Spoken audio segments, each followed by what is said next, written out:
Like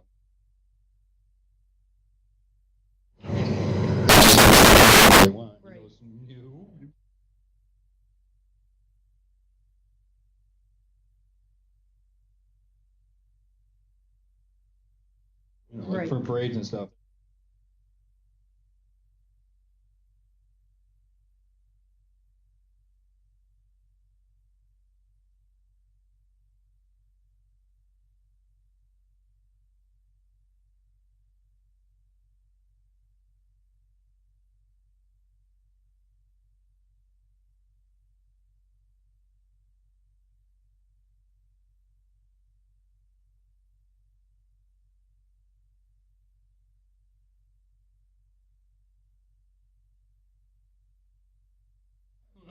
Okay, let's bring me to order. Would everybody join me in the pledging allegiance?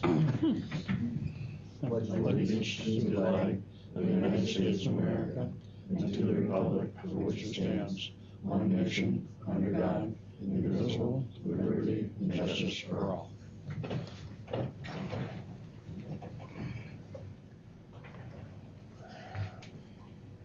Okay, we'll start off with approval of the February 6th meeting minutes as corrected. I'll make a motion to accept them. Second. Motion second, all those in favor signify by saying aye. Aye. Opposed? Those are carried. Next we have approval of the CSE, CPSE recommendations. If there's no discussion, I'll entertain a motion to approve those. I'll move it. Second. Motion second, all those in favor say aye. Aye. Aye. Opposed? Those are carried. Public comment? Some public comment tonight. On to discussion items.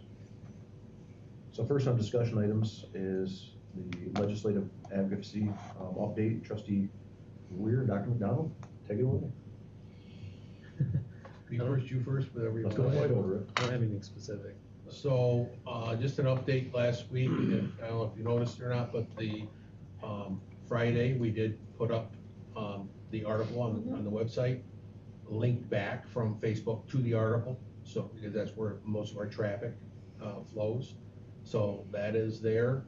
I believe we have the letters tonight, right? So anybody who has not signed those, we need 4 of your signatures before you leave tonight, so we can get those in the mail and processed this week. We'll send hard copy, and I also think we should email a digital, both. So we'll do double diligence on each of those. So other than that, we're flowing, and there's other activities going on, and various schools are doing different things. NICET is working with a number of schools. I know Hancock is doing a rally down there with their, small school, "We are enough" slogan that they're using. So we'll see where we end up with this process. Anything to add, Kevin? Nope. No, I just thank you guys for the extra time putting into that and getting that organized, because it's important, and I'm glad everybody's gonna sign it for us, so we're all unified on that front and get it out there, because no one's gonna do it for us. So. Right. But I think you did a lot of work. I appreciate it. Let's hope it has an impact. Yeah, if nothing else, our voice will be heard with everyone else's, which is very important. Okay, anything else? No. Okay, facilities committee, we met last week. Ronnie, you wanna kick it off? Yeah, so if I remember everything, I didn't bring my notes in. Bus garage Apologize. first, I think. Yeah, the bus garage was first. We touched on, the main thing was the transition of changing the roof, whether it be a flat roof, replacing with a flat roof, raising it, or a peaked roof. We were provided with different amounts on both of those. And then we kind of decided to hold off on that for the most part because of the budget and waiting to see what happens, with all that. And then, of course, the electric buses, what's going to happen with that. NICEAG is, from what we understand, not close for infrastructure, so, then we moved on to the 5-year, building condition survey, and we finished kind of prioritizing, the middle school and high school, and getting that in order. We're waiting for a cleaned up version now that we've switched things around, and hopefully that'll come back and, we can review that once again. And then the other thing was we discussed our what do I want to call it? The $100,000 capital outlay. Yep. Thank you. Our capital outlay. We discussed that and possibilities of what can be done, and whether it had to be, like if we started a project at elementary school, did we have to finish that if we didn't utilize all the money? Did we have to finish that at that school? And they're looking into that, and I believe that would be the case, but. I have that answer. You do? Yeah, Okay. Dan got back to me, said it does have to be at the same site, but it can be outdoor and indoor. Because some of the options we looked at Good. were combining fencing with the acoustic tile replacements and making it whole, if you have $100,000 capital outlay project, and you spend 40 of it, that were our two priorities. We will have approximately 25,000 to make a decision with. That's when he came back with his estimate, so he went away Okay. and did some work for us, which Good. was good. Good. So, I think the biggest thing with the 5-year reports is there was a lot of unknowns cost-wise, and we Right. also didn't have a lot of the numbers on any of the grant eligible NYSERDA stuff that could be coming through. There are outside grant funding within the watershed. I've talked to a few different people for changing over porous surfaces like parking lots, for doing stormwater retrofits like we did up here, matching dollars again. That's all back on the table, so we're gonna research that, right, Meg? As far as we can, and maximize any outside grants, because that's really what's gonna take, I think, to bring capital projects forward. We're gonna Right. have to be very creative with the budget the way it is, to go out with a capital project. There's not money there, so we're gonna have to be as creative or more creative than we were up here with this capital project to find outside dollars to match the state dollars.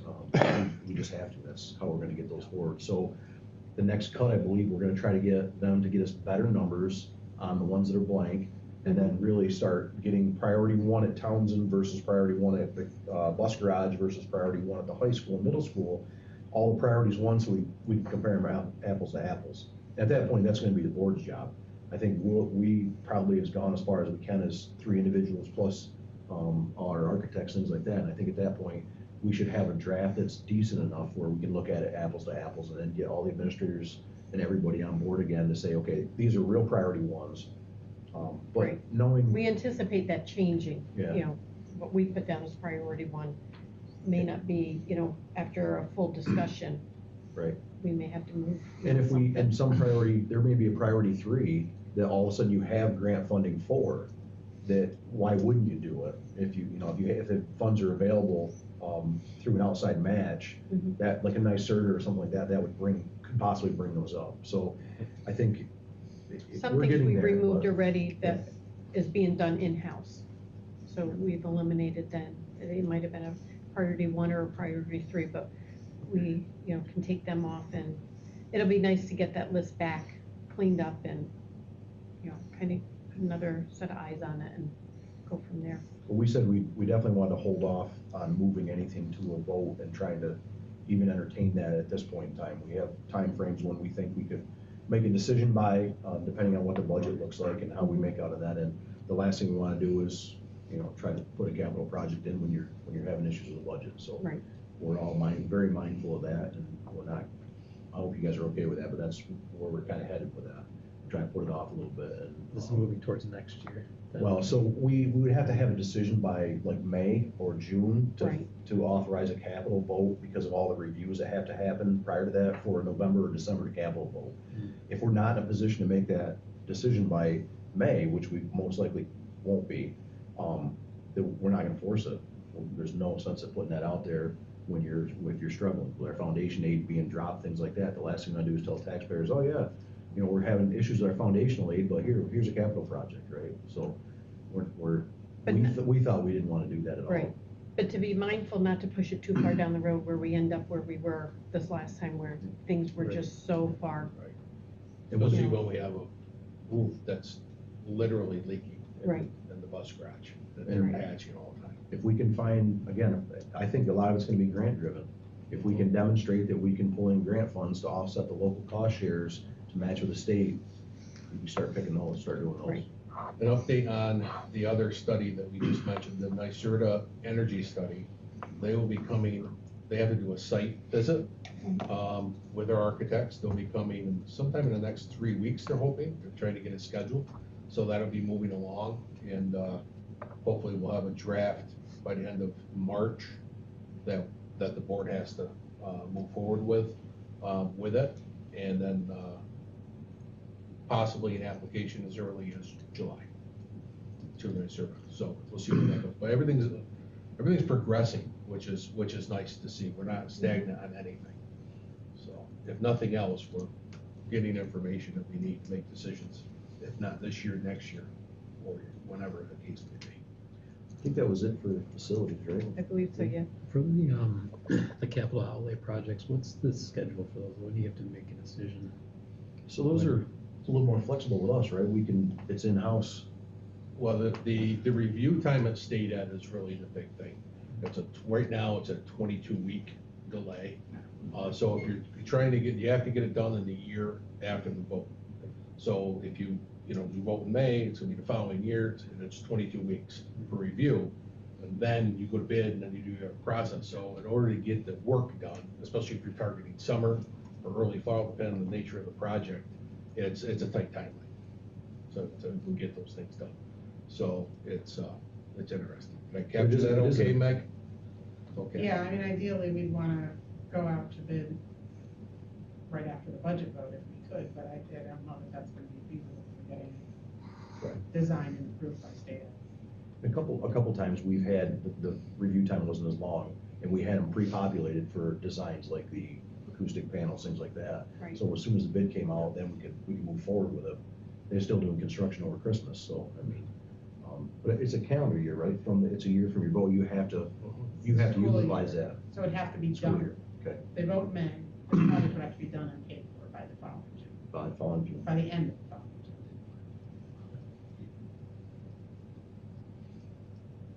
So I think with good planning, we stay about almost a year ahead of that.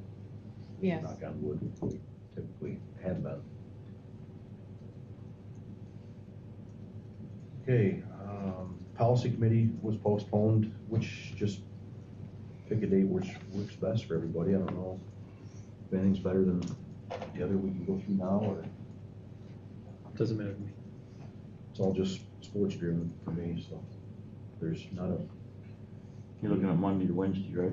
Monday, Right. March 4th, or Wednesday, March 6th. Usually not a lot going on Mondays unless you're. I would rather do Monday if that worked for everybody. Fine, so 5 o'clock? Okay. Okay, thank you. And next we had the 24-25 budget discussion. So I sent out information to you via email on Friday. I don't know, do we want to go through that in detail, or do you just want the highlights? It seems to be going the wrong way for revenue. Agreed. I mean, we expected that with the foundation aid change and impact on excess cost aid as well. I do have a question about, well, I guess it's up to everybody if they wanted to go through everything. I can wait until then, or I did have a question about the revenue, the increase in health insurance, I believe it was. I guess I'll go through this and I'll hit on that when we get there, and if you Okay. guys want more detail, you can tell me so. So the first slide just shows where the budget stands today as compared to where it was the last time we talked about it on January 26th. Basically, our projected deficit is decreased from 1,650,000 to 1,523,000. That's about $127,000 decrease. The next two slides list out the detail of changes in revenues and expenses. So there's some ups, there's some downs, things have gone both ways to result in those changes. As far as specifically the health insurance, the prior version of the health insurance had a 5% increase included in the budget. Excelis's first proposal for our renewal next year is a 19% increase. We have not heard any more, so I upped it from 5 to 10. So I don't know where we will land, but they're at 19, the budget is at 10. Hopefully we land closer to 10. If we don't, and we get that information before, April, we'll have to update the budget. So that has the potential to further negatively impact this. So we are back at where we were when we switched to the high cost. Well, we gained a lot of ground, but it'll incrementally be moving back up depending on our experience rating and our cost per year and what they do. We've been as high as 29% coming out of the gate with negotiations and had that drop to as low as 14, 12 before we made adjustments within the plan for various things. So they're going in their first round negotiations. It's not a surprise that they're coming out high. They do that. But our and experience looking isn't at great our either. options. What's that? Our experience is poor as well. Correct. We have a lot of need. Mm. I mean, we're using it. I guess that's the best way to put it. And that impacts it. If you're in a consortium, which we haven't been in years and years ago, we were in a consortium, and our experience rating caused us to not be in a consortium, is my understanding, Right. many moons ago. It spreads out among a larger population of people. So when you have a smaller population of people, then your experience rating tends to go up, and that's what they look at as their factors for when they come forward with their beginning proposals. So that's why we have E&B. They're in negotiations. They'll come back with the next round, and we have them also. We always go out and have them research the market and research different things because one, we want Excelis to know that we're not afraid to go with a comparable plan with a different organization if needed. So we're hitting all the markers on it, and we'll see where we end up. All we can tell you at this point. I mean, Rhonda, I haven't gone back and compared our current premium to what our premium was when we switched off of the old plan, but I Right. do know that when we renewed for this year, the premium for a plan that we had before was like 25 to 27% higher than what we're paying for the high deductible plan that we're on. So we were able to maintain the same level of benefits at a lower premium than the Correct. traditional plan. Any other questions on those increases or decreases before I move on to the tax cap calculation? Meg, I got a question. What tax levy is included in the revenue, the latest revenue? $7,393,056, which is on the next slide for the tax cap calculation. Okay. Okay. The draft tax cap calculation comes in at a levy increase of 2.26%. That's where the calculation brings us. We've worked to keep the cap, so there are certain items, it's called a capital exclusion. So if we have expenses related to buying a bus or expenses related to a building project, those expenses are exempt from the tax cap. You can levy up to the tax cap and then that. So it gets added in as part of the calculation. We have tried to keep our capital exclusion level so that our tax cap is not going up and down, having a weighty impact on taxpayers. Mm-hmm. So last year's capital exclusion was $376,518. This year's is $376,448. The next slide, Tammy, I think you had asked about this, just shows some various levels of tax increase. So the first column is what our levy was this year and the tax rate, and then calculated the tax cap, what the tax rate would be for next year, and what that potential increase would be on 155,000 assessed value property, which was the last number the assessor had given me for an average residential property. And then I just listed some other scenarios there, a 5% increase and a 10% increase, and it just getting a little crazy. If we were to fill the entire gap with a tax levy increase, it would be 23%.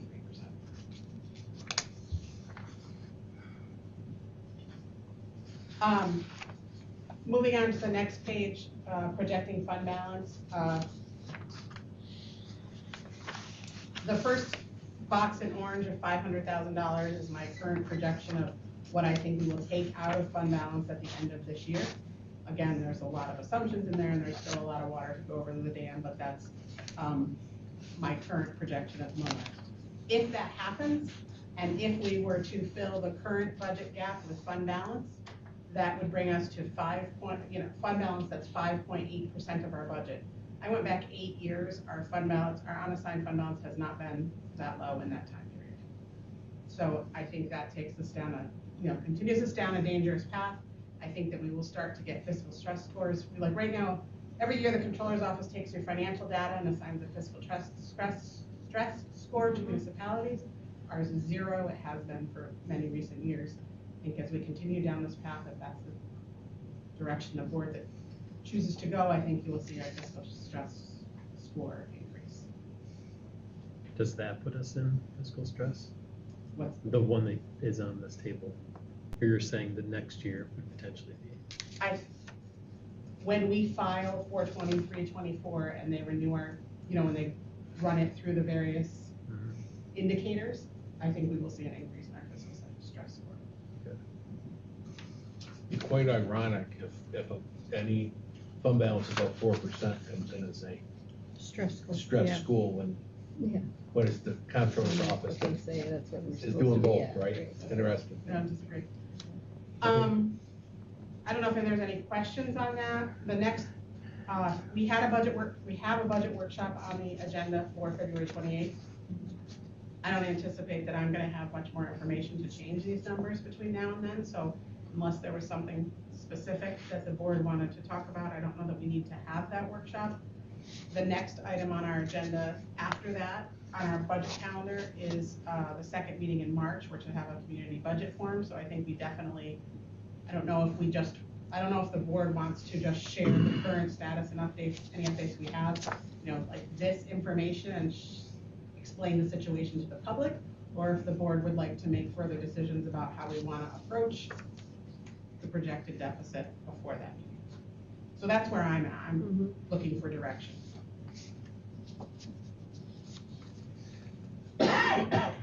Well, my own opinion, funding the entire gap by the tax levy is completely out, 23.4%. I was pretty sure, Yeah. but I put it down there, like I said. Well, it's interesting to see what the impact is of what's not funded from New York State, Right, but even, I think of an individual, a 10% is still too high, $158 increase in their taxes would be, my opinion, too high. So if you get flagged as fiscal stress by the comptroller, what happens at that point? So our score is 0, and there's a grading. I think once you get past 25, you're considered in fiscal stress. I don't know that anything happens necessarily. I think they give it to, they create it as a tool to help you see where you're headed and to know, to take action.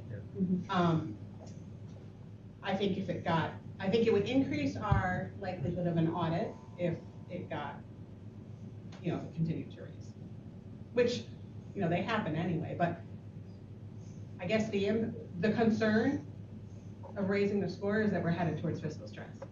It's not that I think someone's going to come slap our hand or that we have to go through an audit. I mean, those things can happen. It's that we're headed towards fiscal stress. But there's 3 levels.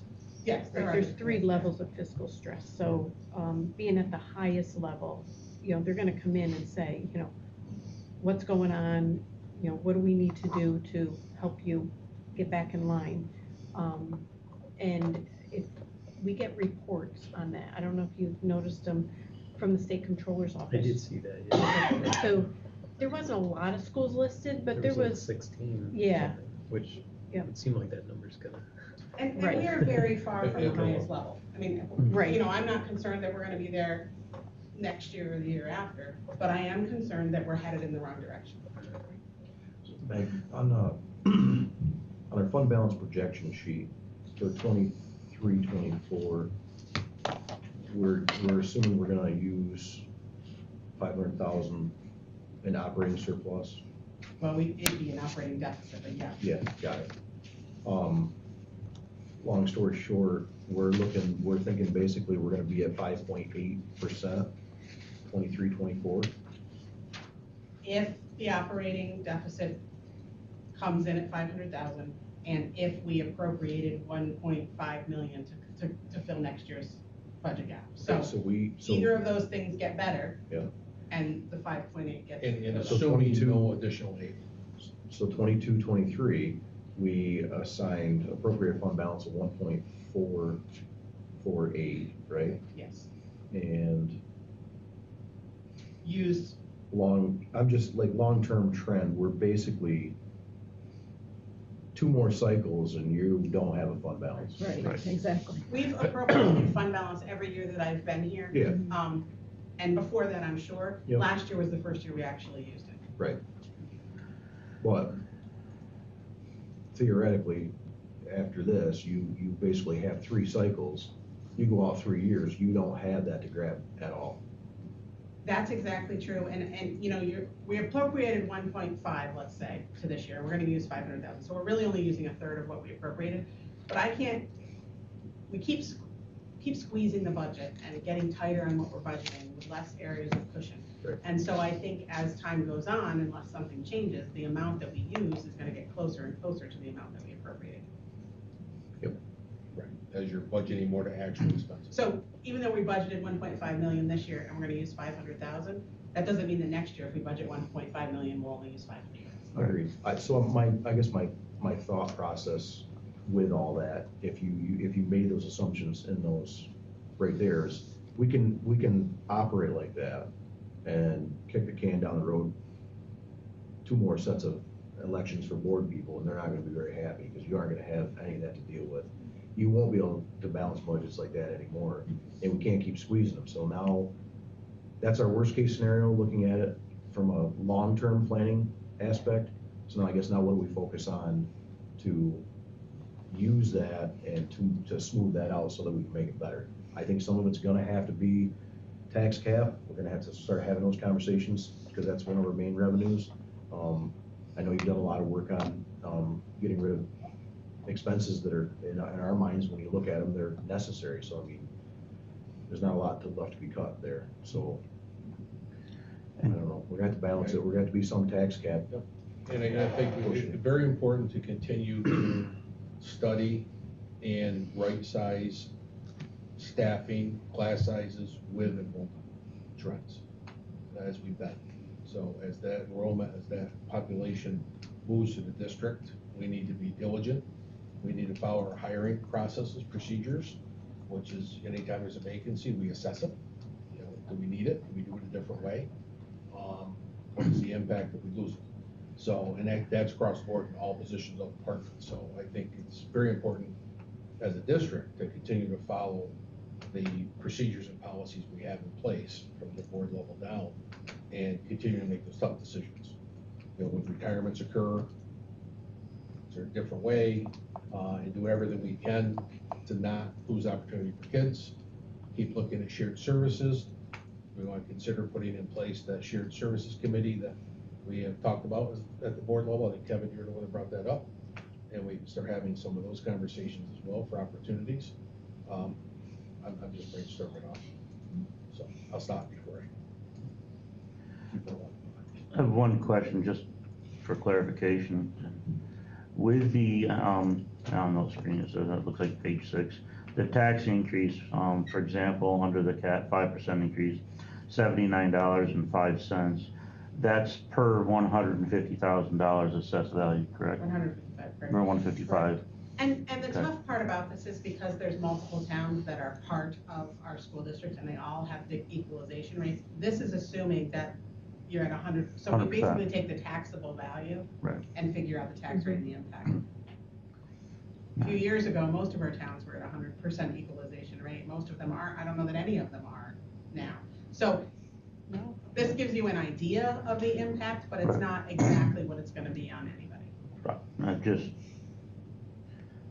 I would say it's ballpark, all of the things being equal. And we're talking about a tax rate of $10.20 versus $10.71. Correct. Not that that's not a small number when you multiply it out, but No, but what I'm kicking around right now is, if you look at the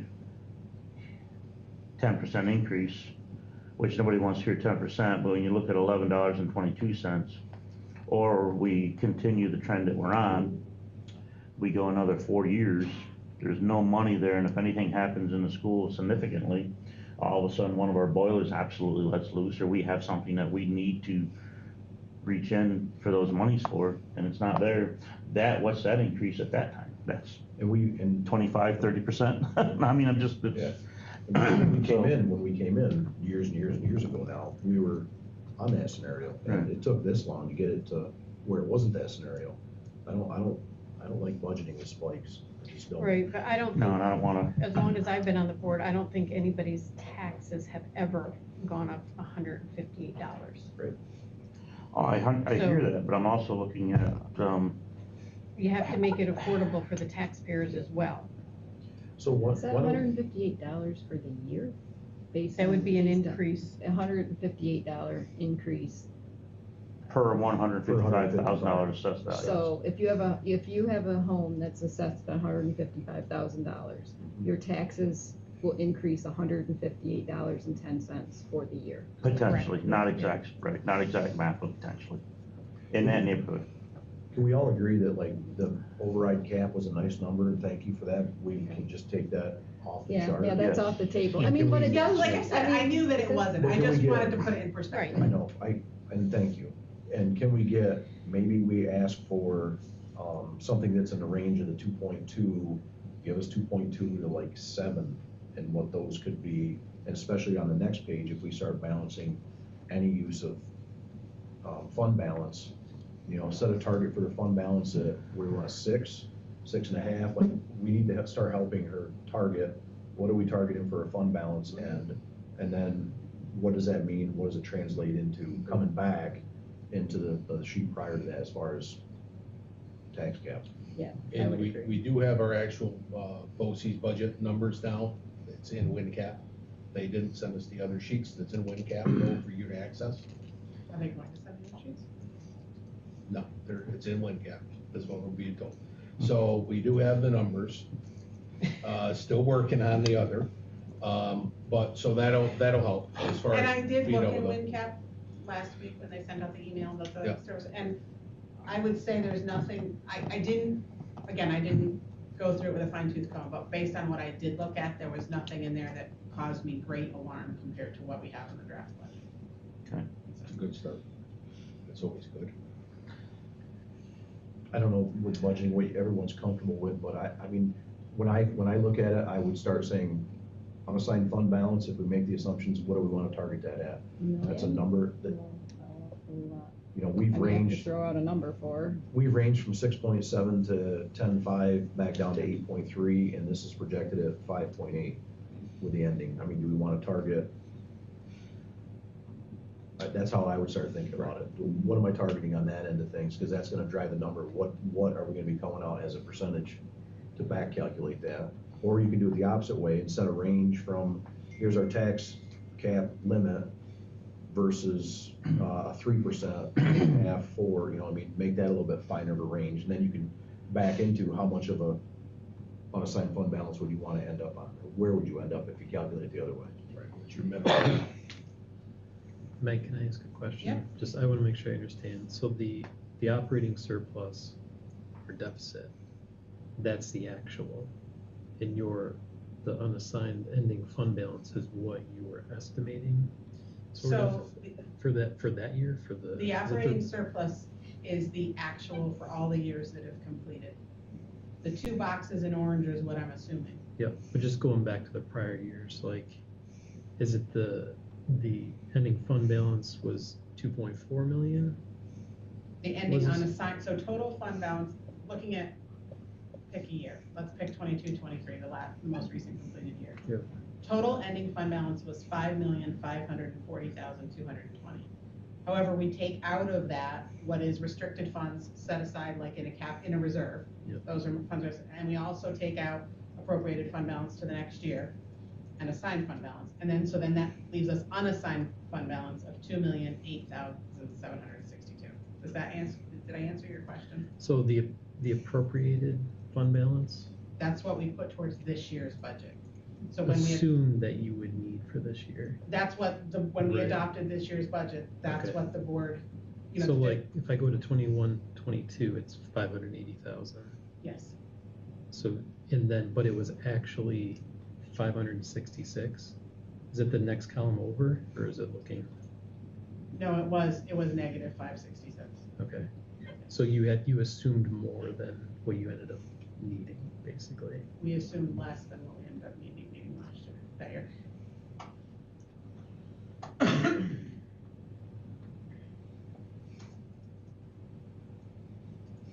I'm not sure I followed completely, but Oh, maybe we can. yes, we assume more, you're right, I'm sorry, 580, we used Right. 566, I'm sorry. Okay.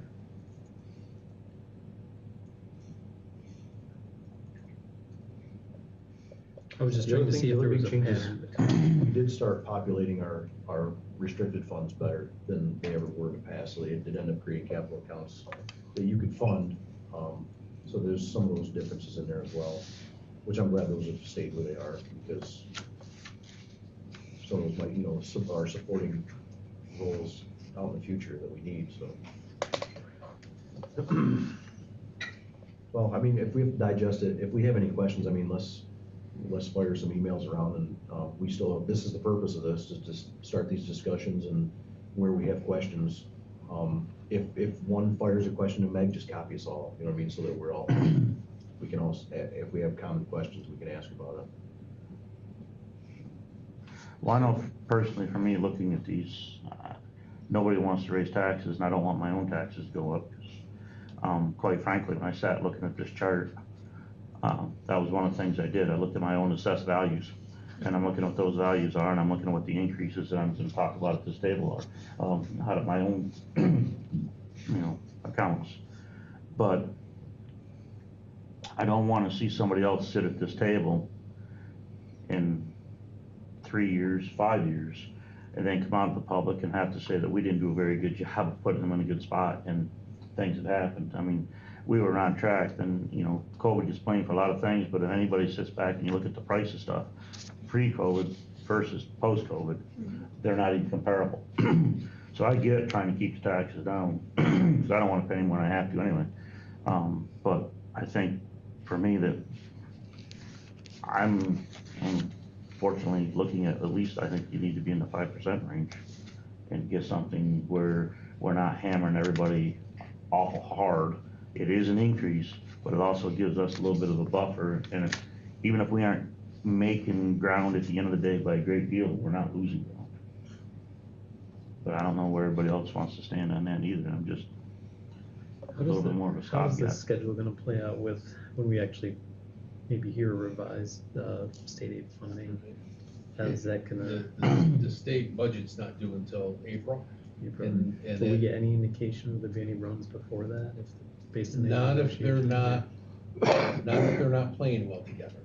Okay. They go in, they enter into negotiate, now, we'll get the runs from the legislative side, we'll know what they're coming back with. Yeah. But then they're gonna go into negotiations. That negotiation has gone, how late has our state budget been? It's been after April. Right, it's been in the May, I think, in the Yeah. bad years. So it really is gonna depend on where they land. Okay, that'll give us a range though, right? Well, you'll What it know, could you'll know how improve far to. Yeah, legislators are going, we know where the right. executive budget's going. Yeah. You can assume there's gonna be some movement, but you don't know when and what. Yeah. I mean, I would like to believe and assume that with the legislative support that's going on across the state, that we're going to see some type of an increase in that foundation aid. Yeah. But can I rest my hat on that? No, I mean, we just don't know. We don't know exactly where Right. how hard the governor's gonna stand her ground with what she has proposed out there. For me to think that she's going to stand her ground on this enrollment change that is devastating, I mean, it's hurting us. If you talk about that $300,000 right there, back when we were, what was our estimate, was 300 and some thousand was our estimate we got in December. right? So when we talk about that 5%, that is what our estimated increase is going to be this year. We wouldn't even be having a conversation right now. Right. Right? We have a different conversation. So while that seriously hurt us, we know the other districts right around us that are being absolutely devastated. So I just can't believe that that's gonna sit. What that means for Walton, it depends on what she does, what she adjusts in the calculations. So it's hard to think, but we'll know from the legislative side. And again, when you got both sides of the aisle pushing together, Mhm.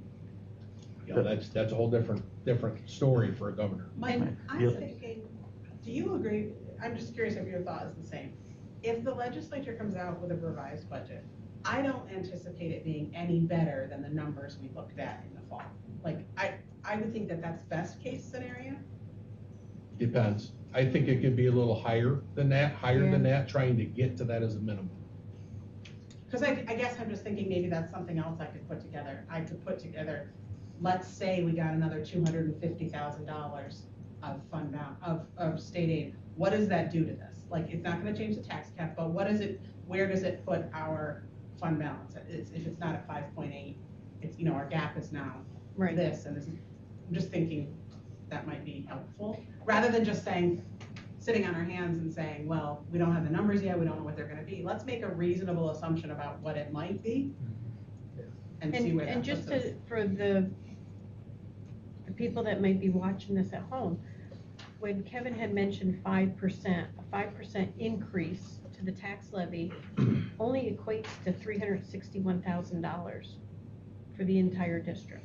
Right. So It's when not- when you talk about your own electric going up and, the cost of food and stuff like that, well, that increase reflects on, the district as well. So 5% might sound like a lot on an individual, and believe me, that 5%, if they have an assessed value of 155, that might be a $79 increase to your taxes, and that is a lot of money. But overall, for the entire district, $361, You're is right, not a lot. and just to put that in perspective, our health insurance increase is $260. Right. So we're not talking about wages, before Right. you go into those other things. Right. And I'm hoping you're right, Mike, because you got a lot more optimism in our politicians than I do.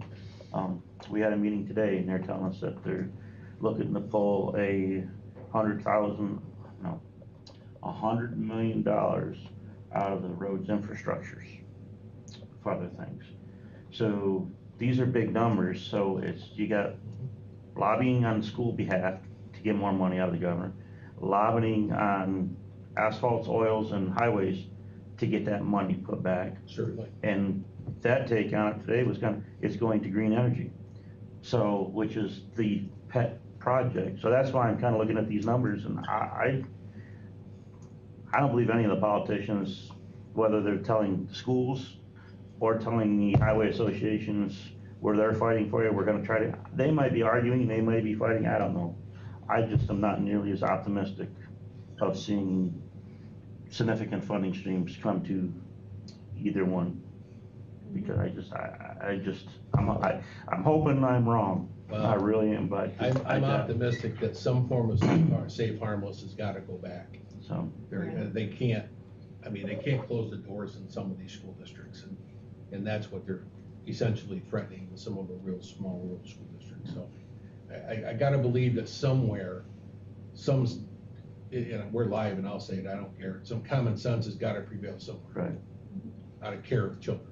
Well, and people live here because of where they live. Rural areas, less crime, everyone knows everyone helps out everyone. The whole community is raising a child. And what's happening at the state level is sad right now. It's very sad. And we've been very diligent and consistent for at least the last 7 yeah. years. 7 years I'm aware of keeping this thing smooth. Mhm. And just to have your foundation aid yanked right off from underneath you, the tune they did takes all the cards off the table. Now you're in scramble mode. Okay, what can we possibly do? I think the district has done a very good job to make the hard decisions. Anytime our class sizes have shrunk in an area, you guys through attrition or retirements have made, people don't see that, where Right. your staffing's decreased, like a lot of things have decreased to balance all that out, there's not a lot left to cut. And that's the scary part. We've tried to make this thing as smooth as possible for as many years as possible. And unless they correct that foundation aid, it's gonna make it, you're gonna be able to look at this and go, okay, you got 3 years, and then you're in this complete crisis. And there's other pockets, there's, as you're aware, there's the high-cost aid, which high-cost aid impacts when we have a special needs student who has a need greater than, I think our cost per pupil right now is 22,000 or something of that nature. Our high cost threshold is. No, our cost per pupil district, I'm gonna say 22, that's the average in the state. Our high cost threshold this year before the change was 43, and now, so the cost between that 22 and 43 is on the district. Anything above that is then eligible for high cost aid to come back. So you would think in today's times, and the fiscal times, and the high needs coming out of COVID, and the learning loss and everything else, Right. that we would see that high cost threshold come down, right? To help the districts meet the needs of their student population. No, it's gone up. $6,000, $8,000? About 7. About $7,000. So it's $7,000 more that we don't get aid on. So not only do we get the foundation aid, you have these other pockets of significant aid reductions, again, that go unnoticed in a lot of cases. And right on the backs of our kids that need us the most. So. And we have roughly 20 to 25 kids in that category, so right there's, $150,000. I could go on all that. Yeah. Graydon, was there something specific that you wanted me to do with the tax cap, But tax and impact analysis? And I was just throwing out my opinion. I would look at it 2 different ways, how we could possibly, what number are you calculating, what number are you comfortable as a district of having as unassigned fund balance at the end of this process? Is it 6%, is it 6.5%? And then calculate what you need to be able to back into that if you were targeting that, or do the exact opposite and take the 2.26, and then create a range through 5, and then make that drive that number of how much unassigned fund I balance you think have. that varies so much, but if we gave her like a tax cap, like the 2.26 up to a limit, I think that would be Yeah, that's easier. what I was saying, like make it 2.26, make it a 2.75, a 2.5, 2.753, you know, I mean, give her a range. I think and we're what gonna that have to go impacts. drastic. I think we start with 5. I mean, it's, personally, I mean, I think that would be my cap, 6 would, because what it would do If you to, saw the range, if you did that, and The it was residents. built out quarter percent increments, 0.5% increments, however it works, and then it showed you what you would have in that calc at the end of the day, because the reason why that calculation is important to me at the end of the day is your longevity of how many times can you suffer the foundation aid cuts or suffer a balance that you can't get balanced, is that number of how much you have in unassigned fund balance. That tells me how many years out you have survivability, for lack of better words. So I think the combination of the 2 might produce something we can look at. Let's go 2.5 to 5 and halves, 2.5, 3.5, up 2.5. To give us a better idea, and at least from there we could do our own projections and further if we needed to. Yeah, I'm good with that. Was that, do it at 0.5%? Half. 0.5%, Yeah. 2.5, 3.5. Starting our tax cap and ending at 5. Well, I can work on putting together those couple of things and send them out. And then I would do that and take your best guess estimate too and figure that into those calcs as a separate. We know that's not realistic. You said you could make assumptions on what the foundation aid might lay Oh, on right, that. right. You Right. could do that in that same process and Right. kind of give us a, So, as far as the community forum on March 19th, I'll focus on sort of laying out the situation. A lot of times we've looked at recent budget history and go through the tax cap calculation. We talk about the impact of of foundation aid. I don't know if we want to get into any detail about some of the adjustments we have made. I think It doesn't that- hurt to be transparent. Yeah, I think that should be out there that, you know, That we aren't just We are increasing cutting, taxes, exactly. we've actually I gone mean, through this whole exercise. I put scenarios in here, approach it all with fund balance, or approach it all with tax increase. I don't think approaching it one way 100% is the right answer. I Right. think it's a combination of looking at our three options, so. So, and just so I understand also, so we go through this scenario, say magically we get aid back, that will reduce the amount of fund balance that we would potentially use.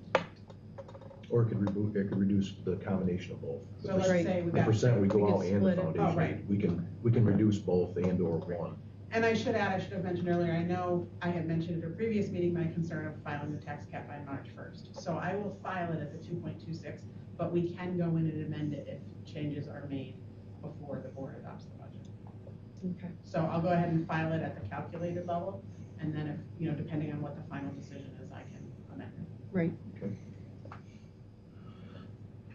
That all goes public.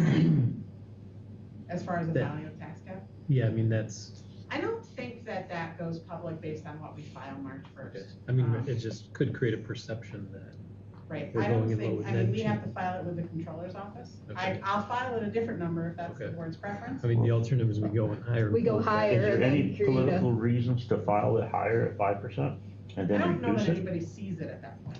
No, I mean, nobody can see you sign in to it, but it's not, I'm wondering on the state it's level. not out there until, Well, I just saw an article that came across the Eclipse that was, the district near Watertown that there was an article saying that they're proposing 6%. So I mean, it's getting out in the media Yeah. Right. when the boards are proposing. And that's where it's gonna higher. get picked up. You're gonna see it in our Right. local paper before they would ever pull it off. I think the Okay. actual Right. stadium. right, But from a political perception standpoint, it might be good to show as a district that we have to go high because of the pressure from the state, I personally and then want pull to, back, but. I agree with you. I wanna personally take all those scenarios and settle on a scenario that makes the best balance we can possibly come up with. And then you can look people in the face and be like, that's exactly what we calculated to. Mhm. And if they loosen up funds for foundation or anything like that, we'll adjust accordingly. But that is our best case effort we put together, knowing that the district has to survive beyond 3 years. And, knowing that we really can't cut, you've already cut a bunch, so it's not like you can cut anymore. So by the next workshop though, you'll be able to have that, so we could, I'll put the information together and email it out, and again, unless there's specific things the board would like to discuss at the workshop, I don't think I'm gonna have really any new information by the 28th Right. for me to bring you something new. So, Cancel, you I want to don't cancel know if that? there's a need to meet on the 28th. I can certainly share the information that I have via email. I can file the tax cap at 2.26 or 5, and you can go in and change it once we know exactly what, once we have a better idea. I'll be heartbreak if I take a meeting off my schedule. So, almost the rest of it. so I think she's for it. kind of looking for guidance. Do we want her to go in, just to file the tax cap at 5, or the cap at 2.26? I'd like to, I I'd really want like to it see some higher of the than scenarios. 2.26. I'd love to yeah. see some of the balance of the scenarios so that we can Prior see to what that March looks like. 1st, because she's talking about filing that by March 1st. Right, I have to file something by March 1st. So that only, But you can go in and change it. Yeah, and you know what? Yes, I can go in and change it. I have to file the calculation, which the calculation is what the calculation is, but they usually ask a question. So I have to file the numbers. The numbers are gonna be 2.26, but they ask the question, do you intend to override the cap? Yes or no? Yeah. That's what it's gonna come down to. right. I So would whether say we wanna that's a say yes to yes. that. Well, So that why would not? be an honest answer, Yeah, because what? we anticipate, So we could say yes. 2.26 and say yes. yeah. Based on what the information is that we Yeah. have now, we Yep. can say yes, and if we have, okay. If everybody's comfortable with that. I mean, I don't want to come in high just for the sake of saying that. No. Right. But if it's cut clear enough that it's a yes or no box, It is, I and apologize. It then is. that's what the state's gonna measure, is how many schools said yes to overriding. Right. That might be a good data point. Yeah. that's So I definitely- can do the two, I'll put in the calculation, do you intend to override? Yes, okay, thank you. Is ever, I mean, I talked No, to Good with that. that's the way to go. I would think we plan on overriding, because we can't go all fund balance. Right, I agree with that. So we know there's going to be a balancing act, and that's just, whether it's 3% or wherever we land after she does her numbers, so. And just Thank one- you for doing all of this. So I'm clear, if we override, that's 60% is required for the vote, correct? 60, Otherwise- 65. Otherwise, it's, 60, I believe, yeah. okay, And then you get one more shot at it, or do you go to contingency after that? you get one more, I think, and then it's Right, contingency. one more. So I that's, don't wanna go there. but that's the realm We don't we're wanna go approaching there. here, that, just so everybody understands that. Right. When we go above that, the 2.26, that we need 60%. And with the, pardon for, can't remember what term you used, the high and the low gap between our needs or with a student. There's a term for that The you, high cost threshold. high cost threshold. Obviously, we don't want to get into details, but that would probably be good numbers to have with that increase. Went up $6,000, It was at Seven. $7,000. The impact on the budget was 150,000. right? So that'd be another good point to communicate loudly. I mean, and again, that's not to try to, mark our students or do of anything of that way. That's just information of what these numbers that we're looking at, how Well, we're it's coming what up it with is. that when It's unfunded mandates, it's Right. I unfunded mean- need is what it shows. And shame on the state or the federal government, whichever one it is. Who does the threshold, the high cost threshold calculations? Does that come through Medicaid through state, or does that come through federal? I think through the state. We get it from the stack folks. Is BOCES doing our Medicaid reimbursements? Yes. Yeah, we're in that service. Yep. Just a The stack. in suggestion the for your high cost stack. presentation. Okay, because I did It just might be see difficult to a, pull, but can we get a lot of the State audit. historic about a district yeah, not cuts that have following been up with made? that. Like just over the last 5 years, as enrollment numbers have decreased and there's been positions we haven't backfilled, just to show that. I laugh because I feel like Dr. McDonald and I go through this and we try to remember and recreate the history of the changes we've been making. Remember, we'll Yeah, say, well, we tough did to do. this, then we did this one, but we can try to. I mean, Yeah. just point out, it's not just this year, but the school has been, actively managing the budget and reducing staff as needed. We'll have to go through and try to. Yep. Not- Yeah. not- Hasn't not- been as not bad an lately, issue. but during COVID, Yeah, I right. felt like we were like revisiting that and Yeah. Oh, yeah. drawing on the I heard that. whiteboard. Basically, that we're being responsive to the reduction in enrollment that we're seeing. Yes. I think that's clear.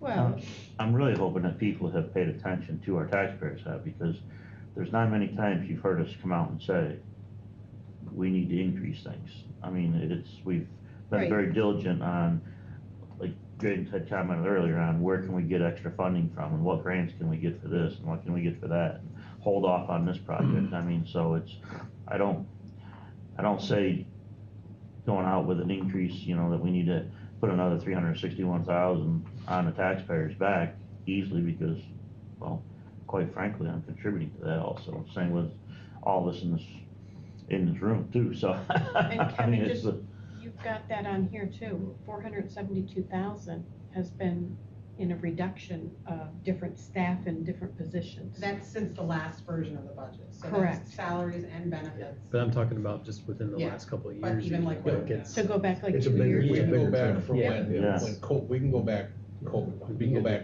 from the Yeah. time period I came here, easily. And Just we've a- made several, that's where we've gone K through 4 and soon 5, from 4 sections to 3 sections. Mhm. And then Anyway. in the building, in addition to some other reductions based on the enrollment. And speaking of exactly what you were just referring to, again, and speaking of the revenue, the one item that we have on here that, next, actually underneath the budget, is the Stronger Connections grant, if you want to comment on that. Meg, the grant, the development, and the amount. 854,000, so we were awarded the Stronger Connections grant of 854,000. It was designed to start funding the second half of this year, all of next year, and then one half of the 26 year. So it would be about 2 years that we would have to use the funds. We submitted a budget with our grant application, identifying the purpose of it. It's not like we got the money and now how are we going to spend it? We identified how we're going to spend it. It includes funding our social workers for 1.5 years, so it would be next year and then half of the following year. And then the balance is to work with a company called Effective School Solutions to provide training and coaching to our teachers to help them. I mean, Melanie, you can probably describe, to help them professional development and deal with coaching. their classrooms and the needs of the students behaviorally and Social, emotional. social in the classroom. Yes. Just because, again, as we've talked about, a lot of those needs of those students are affecting, we see a lot of that need, and we need our classroom teachers to be better equipped to deal with that. Yeah, and how can we help them be trauma informed, because our kids are going through a lot, behaviors are changing, so this group would be able to do some of that training for our teachers. And that was contained in that 472,608, right? That's already built into the budget. It's not part of this, because this is, the budget you're looking at is the general fund. Okay. So this would be paid for out of the federal fund, which is where we account for our grants. So some of that 472,000 includes taking the social workers out of this budget, right, because they'll be paid for out of that budget. Yep. Put it in the federal.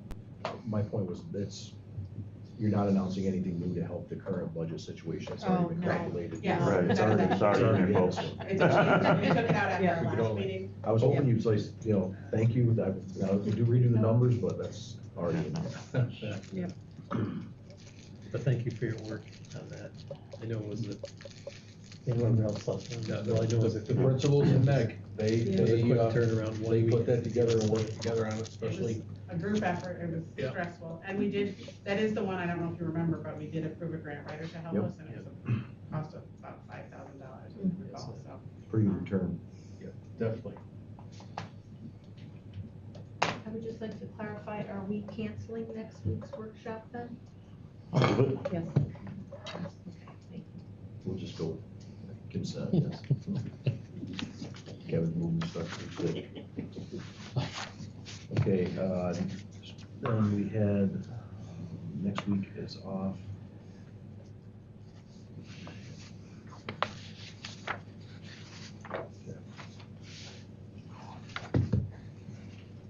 Okay, next we have presentations. We have the Easton District accountability. I'll be as brief as I can be, as concise as I can be. If you recall, some of you may have recalled last year and earlier this year, we touched on this briefly, but last year we were a potential target district in the area of economically disadvantaged population. And this year we are in yellow, and I apologize for this chart, but I put the link in case you want to bring up the actual spreadsheet. The yellow is what we are set with for this year for the accountability determination. So to go back, I got a lot of slides here with information, but I'm just going to kind of summarize this and go back a little bit in history. So pre-COVID, the asset accountability is linked to the federal government through title funding. Any state that receives funding from the Department of Education through title funding must have an accountability measurement, ELA and math, as well as they've now added in excessive absenteeism. But those two core subject areas need to be addressed and held in accountability metrics. That's where New York State started it years ago. Initially, it was 4 and 8, and then they expanded 3 through 8. The federal government requires 5% of the lowest performing districts and schools in all students and the subgroup categories to be ranked, to be rated and ranked, and the lowest 5% by federal guidelines has to be identified as improvement. New York State is up that to 10%, has created a system of what they're calling continuous improvement. They changed the names. If you remember, it used to be in good standing and then focus Right. districts. They've changed that to target district, target school in need of improvement, TSI, or PTSI for potential target school in need of improvement. And they have LSI, which is local school improvement, which means our own strategic planning, we keep doing what we're doing, but you're always in a continuous cycle of improvement. Nobody's perfect. So good standing as far as the state doesn't exist because you should always be looking to improve. I don't disagree. The way they calculate this is they have two calculations. One is it's all with the core, those core subjects. They take the 2s, the 3s, and the 4s in the state examinations, and they divide it by the number of continuously enrolled and eligible test students times 100. And then they take that with just go with district. Was it 760 districts in the state? And they take that number and they rank them. And then they take the 10%, and those are ones as a district. And then they take the same values and they put a weight to it. So 2s are a point times 0.5. So 1s are a 1.0, and the 3s are 1.0, and the 4s are a 1.5. And then they do the same thing, divide it, multiply it, and they rank those. If you are a lower in each, you're identified. And then they go to year 2, and if you're still lower in each, because 2 consecutive years, now you went from potential to target. That's where we are. Now, ironically, we didn't have a school that was a potential last year in any of the subgroups, and we don't have a school that's identified this year in any of the subgroups, which is an anomaly. We're identified as a district, but not with any of the schools, which that's a positive, but it's odd. But if you think about the calculations, so the subgroups, you've got all students, economically disadvantaged, special education. I think there's one more in the subgroup category. Yeah, ELL. So there's 4. So they run the calculations, 2 different calculations on those 4 categories at the district level, and then 4 categories at each of the school levels. They put them all in ranking order, and they take the 10%. And that's what they identify, because they have to do the 5. In New York being New York, we're competitive, so we go a little further, which is fine. I don't disagree with that either. And then we're in the cycle of improvement. If you notice the green, we are a school, a district, a potential target district in special education this year. So next year, if we end up with 1s and 1s again, we'll be a target district in special education. And if you look farther down that chart, we've got 2 other greens, and that is the middle school and ED and special education, right? Economically disadvantaged special education. Like, my spreadsheet isn't pulling up on that link. Is it possible to put it up there? I don't have the presentation set up there. Oh, of course. If you pull up the presentation rather than the spreadsheet, you'll see what I highlighted. You won't see it in the spreadsheet anyway. Still hard to see. Yeah, it's hard to see. It is. It's hard I to see. zoomed in a ton. Yeah. I loaded it up on the So- computer before, but So those are the areas of potential. It takes 2 years to get off the cycle once you're put on the cycle. So what does it mean for us this year? We need to put together basically an action step team. We've got our action step team from strategic planning. We need to add 2 or 3 parents that are not associated with the school. So parents that are not employees, essentially, to the school, to that team. And we need to go through a self-review. I don't know what it entails because they haven't given it to us yet. The first thing I needed to do was report out tonight to the board and publicly. So that's what I'm doing tonight. Then we'll establish our team. When they give us the document, we'll see exactly what the workload is. We do receive a small grant, $20,000, to pay for any expenses of developing the action steps, and then $20,000 to implement the action steps. So, can the outside, do they have to have students in the school, or can it be somebody who doesn't have? Parents of students. Okay. Yeah.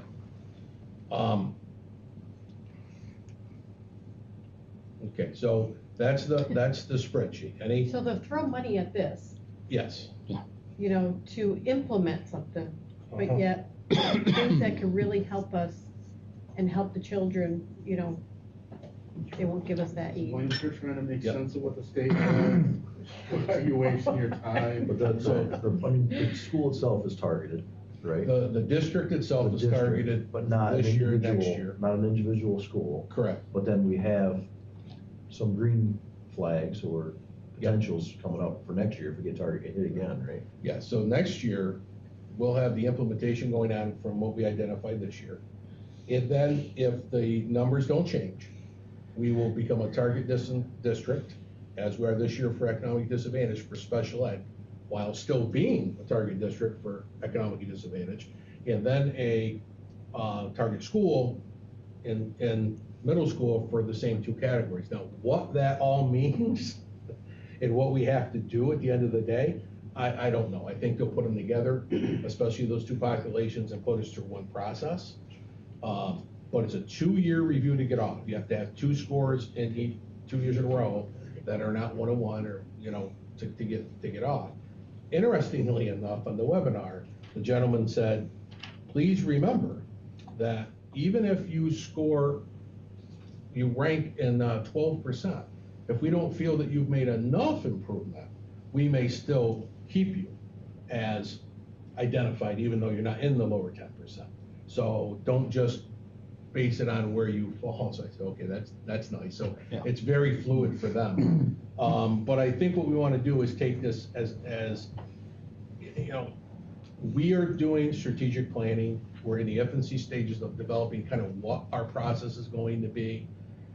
We know that in that planning, we want to get more data oriented. We want to get more instructionally oriented. This will embed right within it. It's going to be a cycle of continuous improvement for at least 4 years. This is in our world, and will be a bit large part of our strategic planning. In my sense, we just envelope it right into our process, and then still do our process, but we review what the team has come up with, and then expand from there if there's any other items. Changes the process a little bit, but it's continual improvement. So other than the name change, it's basically the same thing as we were before, It is, with the exception that I believe other than you the had added some, category. right, and you had somebody coming in with the focus, right? You had, We We did. have people coming and in. we don't have that. They don't have that piece in any of these processes. The self-review is self-review. If we were a school in need of improvement, they have a more in-depth process that you have to go through, but it's still without any state involvement. We do have the ability to engage BOCES and use some of the funding to pull in BOCE support to help facilitate it, which I think is going to be important with the school, with the CSI, or TSI, with the school side, because it's much more in-depth. Right. At the district level, it's a self-review. I think it's going to be manageable for us to work through as a group and a team. But the work that Adam's going to go through next year, if we're still on it, is going to be very significant and very impactful to his time. So we'll have to get some facilitative support from both sides to help us get through it.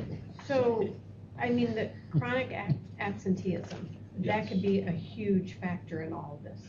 Yeah. But the Correct. table's showing it's not, right? If I'm understanding correctly. It says we're in If you look at it, we're not identified just for that piece of it, because remember, it's a ranking. So if you think about across the state, all that means is that we're not, that's where we're fitting with the other Districts. districts. So, again, when you look at the scores, and when you look at the scores, we look at the high school, and you look at the various scores and rankings. Remember, we came out of COVID with a lot of benchmark assistance, right? A lot of waivers, a lot of things of that nature that really leveled the playing field and evened it out across the state. So as those things go away and it becomes more clear on where districts really stand, all these rankings are going to really change. It's going to be really interesting to see. Do we go up? Do we go down? I don't know where we fall, but it's going to be very interesting. And time will tell. Just so I can wrap my own head around it, basically, just, we haven't fallen into this because of our test scores. we've fallen into this because of our economic situations, Well, it's that. our average, It's that pocket of students right? and their test scores. So what they do is they do all students, then they go economically disadvantaged group, and then they go special education group, and then they go ELL group. So they're looking for a subgroup. You know, it's kind of like the New York State accountability years ago, when they first did it, if you didn't have enough students in third grade take the test, they would add fourth grade, just so that you can get enough population so they could have somebody to flag. You know, because they have to have a percentage of schools that they've identified to meet the federal government's guidelines for their identification of accountability. And it doesn't matter if you've had your own growth. Oh, no, I That get didn't it. matter, you know, like, the same kids could have grown over a year's time, but that didn't matter. And if we were discussing a school lunch policy, this would be considered discrimination when you base something on income. Yeah, So, but since it's the state's program, it's. And since it's improvement oriented, yeah. right? So there's some details on the slides, and the biggest thing is, I just went over what it means for us. How we get off is 2 years, we have 2 years in a row of not being in those categories, of not being in that ranking, and then exit, as long as you're far enough. Okay? And then we go from there. So one of the last slides, you know, what does it mean? I gotta create the committee, do the self-review, when they tell me what that is. And then we will go into the action step process coming out of that self-review. We'll bring all of that to the table this summer for strategic planning, inform the full group of strategic planning of the process and what we went through and what the steps are, and then go through the rest of our process with that. And then we'll move into next year and implement as part of our strategic plan. Next spring, we have to review it, just like we do with strategic plan, update it, go through whatever processes. I'm sure that's detailed out in their documents that'll be coming. So I'm taking the lead in facilitating this at the district level. The principals will have it laying on them at the school level with my support if we have one in the future. Okay? Any questions on that? I think we just have to embrace it. Embrace it, embed it, and go through it. Use the small amount of funding that they give us and use it to our benefit. That's what I'm looking at. Trying to stay positive, you know? Just trying to stay positive. See, I already got it out by talking to you folks, you know? I already got all that out, so I can be positive this evening. I'm good. Now, is this available to view for each school district? No. No. No, they sent that to me Okay. individually. I mean, I don't know if it's on some site someplace, but I haven't found it anywhere. Okay. Okay, And by the way, there are 7 school districts or schools in DCMO that are joining this one process. So, 7 out of 16 are in this accountability, just to put it in perspective. Okay. strategic plan update under correspondence. Just when you thought you were getting off the hook, you're not. Well, yeah, I am. They're here. So. At least point. Yeah. So the strategic plan, I put it as correspondence purposely rather than walk through each item of it. It's self-explanatory. You were part of the process as a board, and I wanted to give an opportunity for the update. I apologize. We tried to do a quarterly update, and I'm telling you, we had 2 weather events when we had it scheduled, and we had like 3 cancellations on it, and it just kept, then we had a canceled board meeting. So it's really a mid-year update now. It has been updated with the progress. And again, this is gonna significantly look different next year because of this improvement process. But I wanted to give this to you and an opportunity to ask any questions if you happen to have them at this point in the year. So, you know, I feel a little bit absent from this because I was absent this summer, if you remember, and then I was absent when they did the review. So that's why I made sure that the principals were here this evening, so if you have any questions.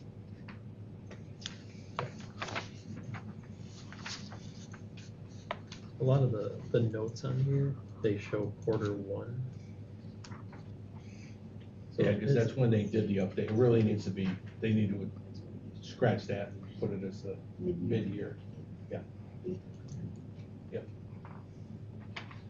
So, I mean, I guess in general, a comment is that I see a lot of no progress mentioned, so I would just, I guess, ask, is there specific actions that we're trying to prioritize to achieve for this year, before we get into the planning for next year? right.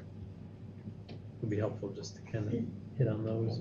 And I know Mr. Loomis isn't here, so we can get some feedback from him on his areas, but. I know at the elementary level, we've been really focused on the SEL portion of this. That's putting everyday speech into action. It's fully throughout the whole building. I know, are you guys piloting or is that our? So it went well at the elementary, so now secondary's trying everyday speech. Basically, it's a lot of lessons for the kids based around mental health, being positive, anti-bullying, all of that. So that's going well. We've also implemented Gnosis IQ, which is really a daily check-in for kids. It pops up right on their computer. It's a emoji in the top corner, and the kids say how they're feeling. That information goes directly to the teacher and to our social workers and myself. So if there's a child that keeps saying, hey, I'm sad, and you can see the trend, so then we are triggered to say, hey, let's go check in with little Susie, or, see how she's doing.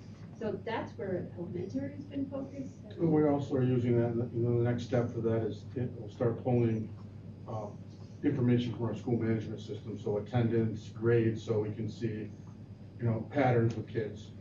It's, I guess that's the name of the company, but they approached us. It's 100% free.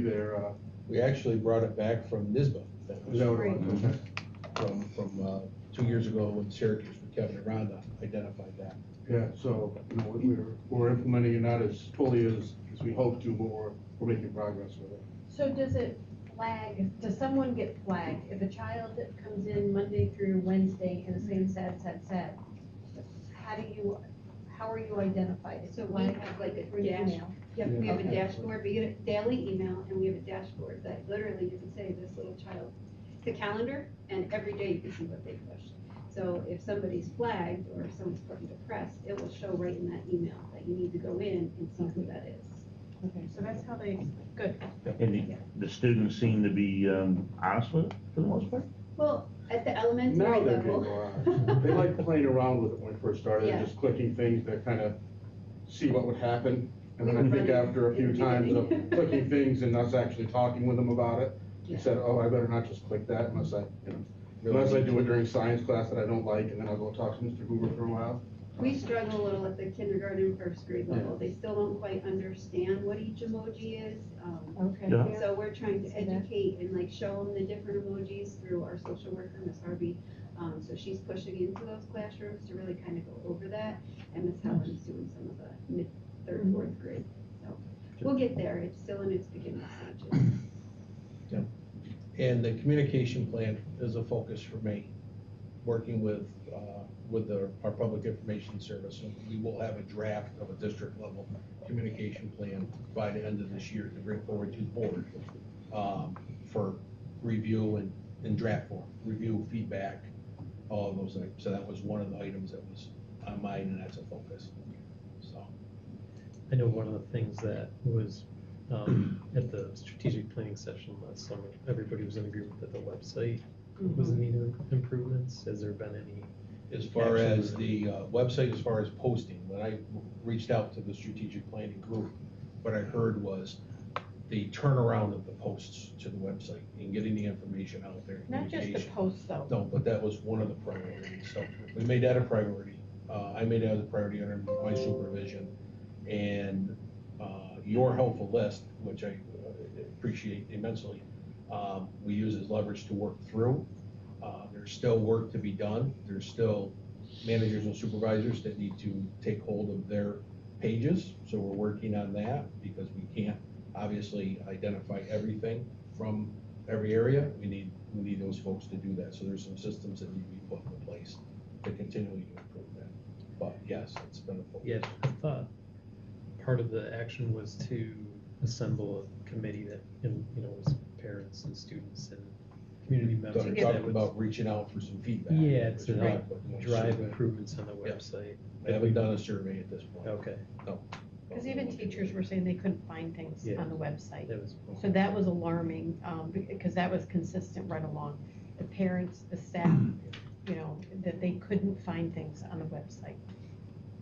Yeah. So, No, we'll get a survey up.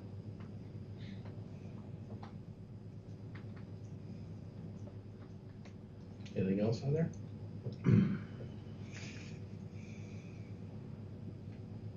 Hearing none. Good. Okay. Two addenda items. We do not have any. Okay. On to consent agenda. Does anyone have, we have personal retirement, Cindy Baker. Due to retirement as of June 30th, 2024. Their retirement, we have unpaid leave of absences, personal appointments, surplus. Anybody like to discuss any of those individually from the consent agenda?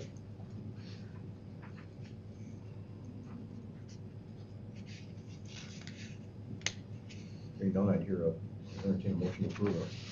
I'll move it. Second? Motion second, all those in favor say aye. Aye. Opposed? Consent agenda is carried.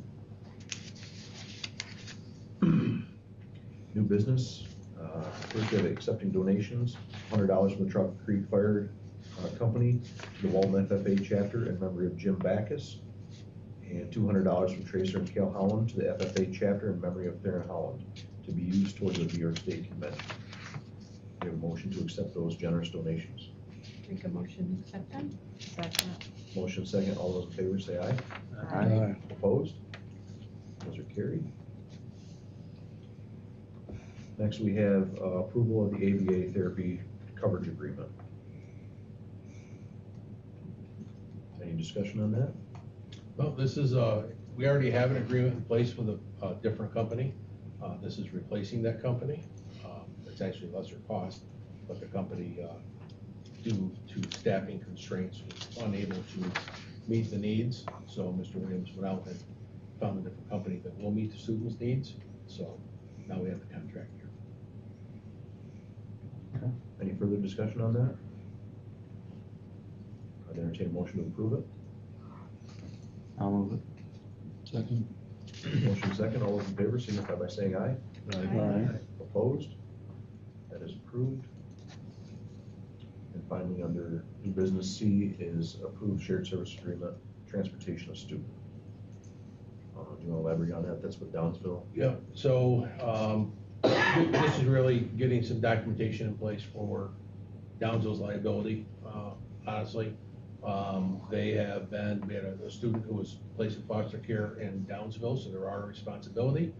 Rather than us having an additional transportation cost, the student was within proximity around a bus route. So they're transporting the student to, it's an all-day BOCES student, so they're taking the student back and forth to BOCES for us at no cost. That's much appreciated. Much as Thank you. absolutely. A motion to approve that. Move it. Second. Motion second, all those in favor signify by saying aye. Aye. Opposed? That is carried. And finally, we have policy review. Mr. Verweer. So we have two policies as part of our annual policy review: 4600 counseling and guidance programs, and 8635 information and data privacy, security breach and notification. So please review those. Thank you.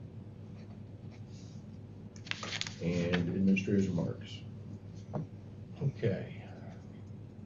So, as I said, we do have Mr. Loomis with us this evening, but his two reports are on there. We doubled up because the meeting that we had to cancel due to weather was a meeting with the administrative reports. So we kept those, pushed them forward, and added another month.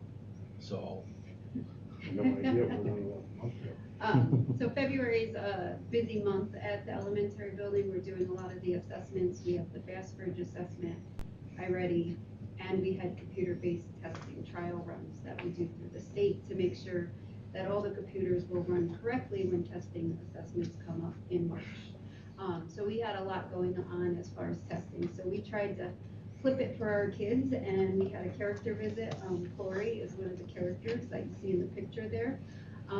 Just to motivate the kids, hey, do your best, keep trying, just trying to, get them through it because it was a lot with the testing going on. We also did bulletin boards, building wide, just to motivate the students and celebrate their successes. So we had hot chocolate cups, and they each had a marshmallow, and they got to put a marshmallow on how they grew.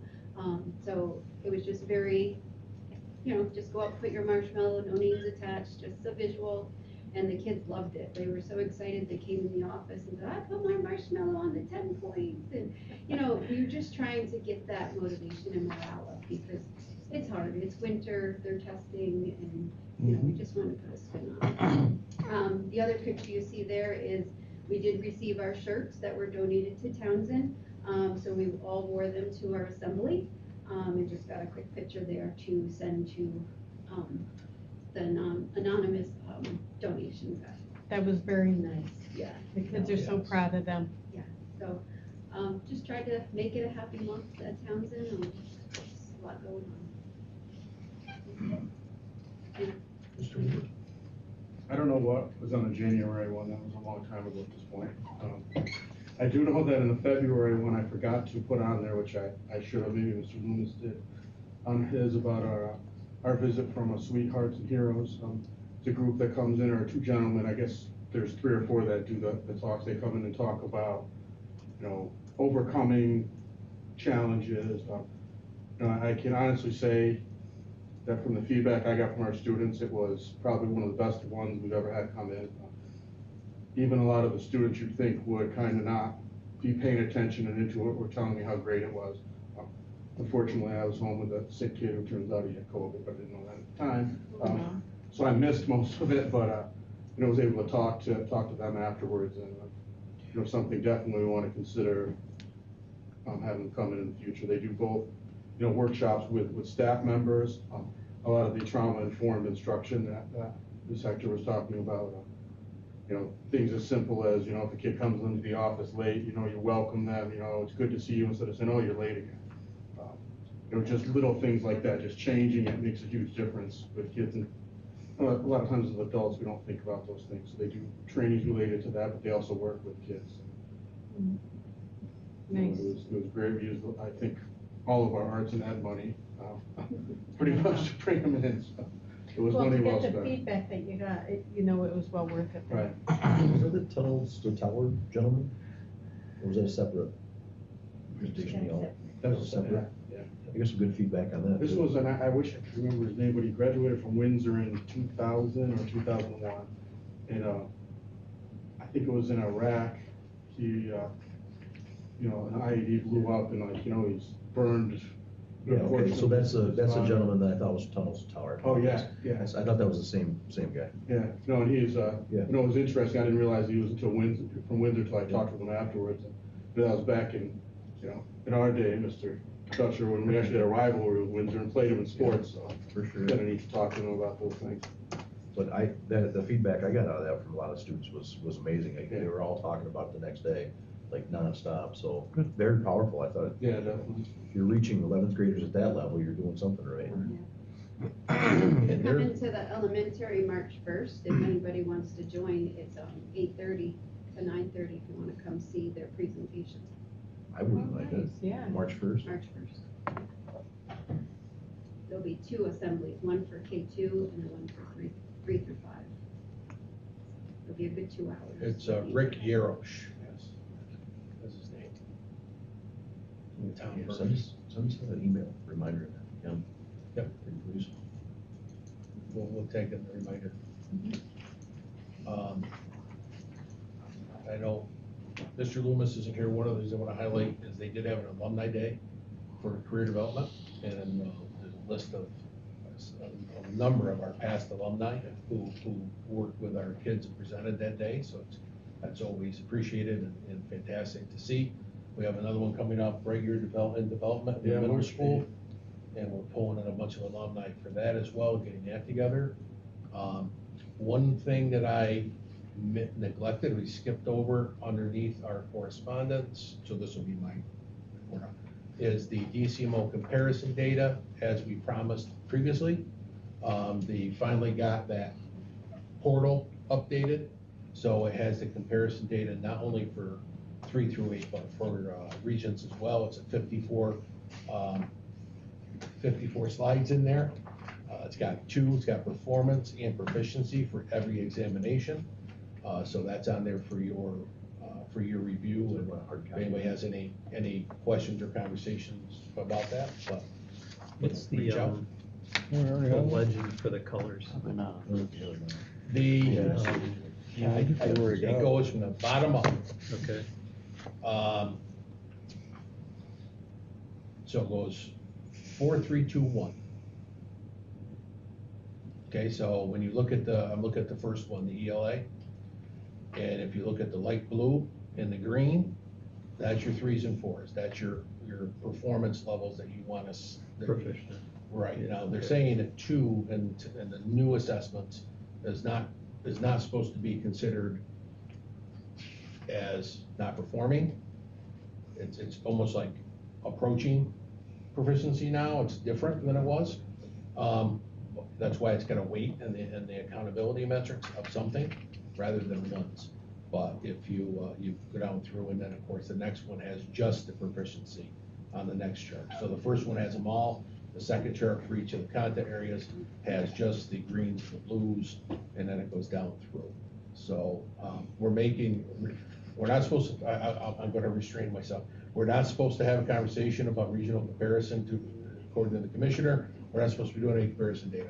I don't know about you all, but I'm competitive and I like to see benchmarks and comparisons to see where we fit in our region among our colleagues and our peers.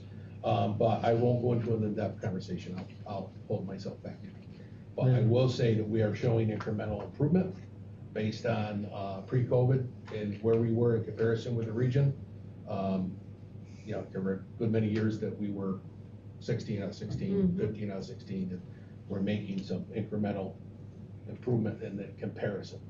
But again, that's just that piece that we're not supposed to talk about. What we're really focused on is our Fast Bridge, our teacher reports, our skills-based, standards-based report cards, our internal stuff, and what that translates to for us. So anyway. On the regions, there's another color. What is that? I'm looking at like, You're really stretching me with these colors. 45. It's on top of the blue. There's another. What is that? What, is it mastery? Yeah, it's mastery. There's okay. another level. What is above that? it. Like, what do they have to get? They've added another, they added 5. So it goes 1, 2, 3, 4, 5. But I don't know, Is it I think always it like depends on the corresponding, it depends on the test. Oh, okay. Because they do the different scales in the Regents Okay. exams. Yeah. And where they put them. Okay. As we know, every test is different. You remember that, Mr. Padai? So you never knew when you were scoring them exactly where the thresholds were going to be for what the cutoffs are. So I really can't give you a number for that. A good comparison to look at, a good level to look at, is to always look across to see where the state levels are on the right and the aggregate charts. The state, the RIC, the South Central RIC, that's 74 schools, I believe. That consists of ONC, BT, and DCMO, and then the DCMO. So as you look across on the exams, that gives you some larger group comparison data to look at.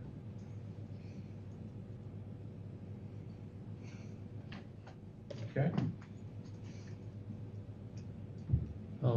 Just were you gonna finish on Mr. Loomis's notes or? I was gonna ask if there's any more Okay, questions. just because on the regions, the most recent regions. Yeah. Is this something that we need to move to the curriculum committee to talk about in more detail? Just some of the outstanding questions regarding some of the more recent. There can be.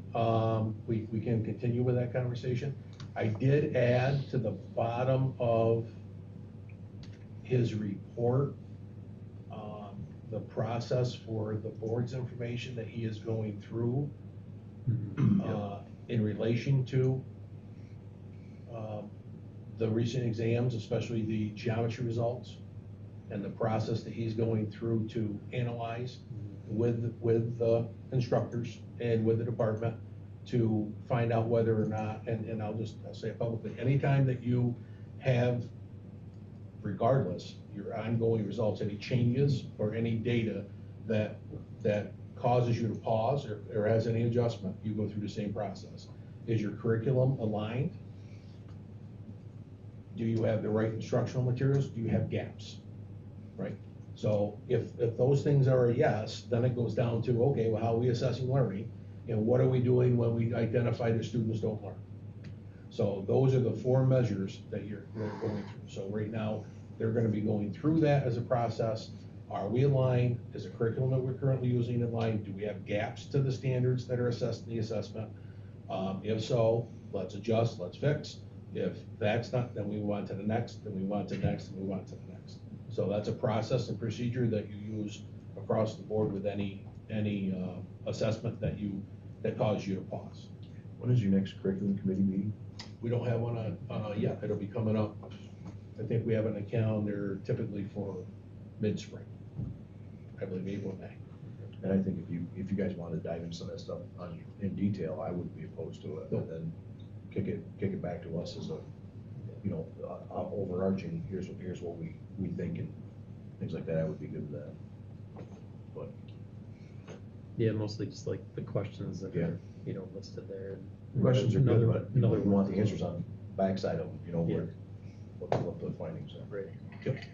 You did want to follow up on that?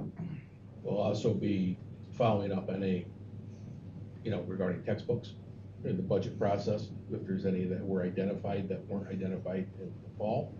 So that'll be another item for our curriculum committee for our procedures.